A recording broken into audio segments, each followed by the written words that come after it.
Why hello there, and welcome back to Let's Make Us a Character. Last time we made an advanced Dungeons & Dragons 2nd edition character, and this time, Dungeons & Dragons 3rd edition. I guess it's not advanced anymore.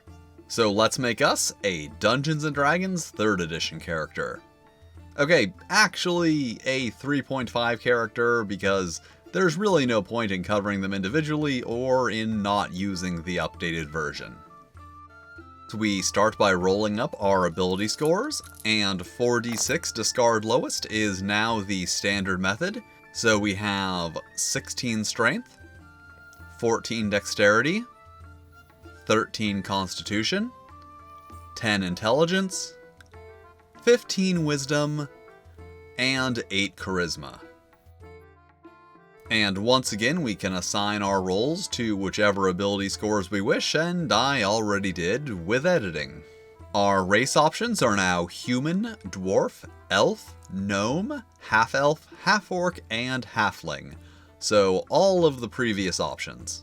Each race other than human and half-elf provide ability score adjustments, usually a +2 to one and a -2 to another. And our class options are now Barbarian, Bard, Cleric, Druid, Fighter, Monk, Paladin, Ranger, Rogue, Sorcerer, and Wizard, a hefty selection. Class and race ability score requirements are gone, as are racial class restrictions, although some classes do still have alignment restrictions. So if we want to make a Gnome Barbarian with 3 strength, we can, as long as they're non-lawful. We probably shouldn't, but we can.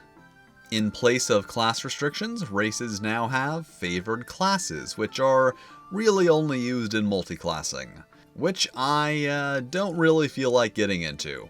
We can pick literally any combination of race and class, and since they're both back after being removed in 2nd edition, let's make a half-orc monk. As a half-orc, we get a +2 bonus to strength and a -2 penalty to intelligence and charisma. We are a medium creature with no size-related modifiers, and we get our age, height, and weight based on our race and class. We have a base speed of 30 feet, dark vision 60 feet, and are considered an orc for the purpose of effects based on race. We also begin speaking Common and Orc. We would get more languages if we had a high intelligence, but we very much do not. Our ability scores now all have modifiers of +1 for every 2 points above 10, or -1 for every 2 points below 11, which just apply to a variety of things, as you will see. All of our class features are now nicely laid out on a single table, so we can see that as a first level monk, our base attack bonus is 0, our fortitude, reflex, and will saves are all +2, to which we then add our constitution, dexterity, and wisdom modifiers respectively. We also gain the flurry of blows ability, which allows us to make 2 attacks with a -2 penalty each, and our unarmed strike damage does 1d6 damage instead of the regular 1d3. All characters get 1 feat at first level, so let's go with dodge. And as a monk, we get a bonus feat, either improved grapple or stunning fist, and obviously we're gonna take stunning fist because it lets us stun opponents with an unarmed strike, which is like our thing. We also gain the maximum value of our first hit die, so 8 plus our constitution modifier is 9. And as a monk, we get a number of skill points equal to 4 plus our intelligence modifier per level, and 4 times that at first level, which we then use to buy ranks in our skills at the cost of 1 point per rank for class skills and 2 points for others, with each skill also being modified by one of our ability modifiers. Now with all of that out of the way, it is time for equipment, and as a monk, we get 5d4 gold. Not like times 10 or anything, just 5d4, so 10 gold. Fortunately, we don't really need armor or weapons or anything because we're just cool like that, and we start out with a set of appropriate clothing, so let's just pick up some shuriken because we can use them to flurry of blows at a distance, and some modest adventuring essentials. And the total weight of all of our equipment is comfortably within our 100-pound light load carrying capacity. Now let's calculate our armor class, which is equal to 10 plus our dexterity modifier plus armor or shield bonus if we had any of those, and as a monk we also get to add our wisdom modifier when we are not wearing any armor, so 14 in all. We also have a touch AC, which doesn't add regular armor, and a flat-footed AC, which doesn't add dexterity, and of course we get to add our wisdom to both of those. We also have an initiative modifier, which for now is just equal to our dexterity modifier.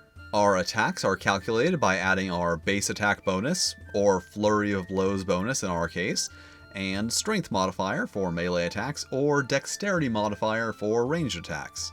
Damage is set by the weapon and modified by our strength modifier for melee and thrown attacks, which is what we happen to have here. We also have a grapple modifier equal to our base attack and strength modifiers. And this character is done!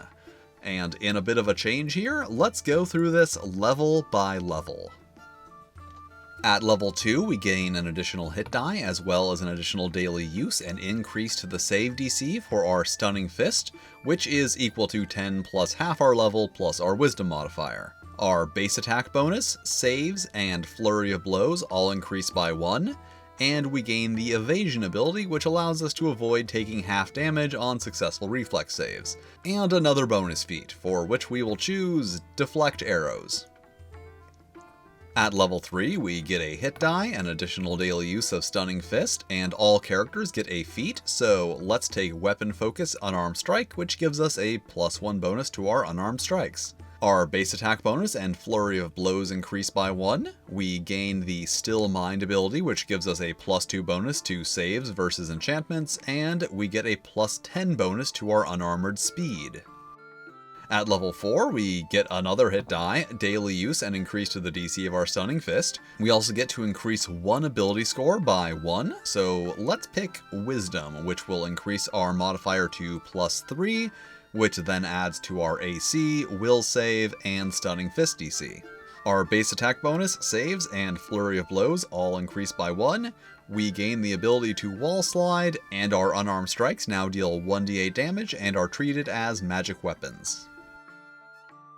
And finally, at level 5, we get a hit die and additional daily use of Stunning Fist. Our base attack and save bonuses do not go up, but our flurry of blows does, and we gain the Purity of Body ability, which grants us immunity to non-magical diseases.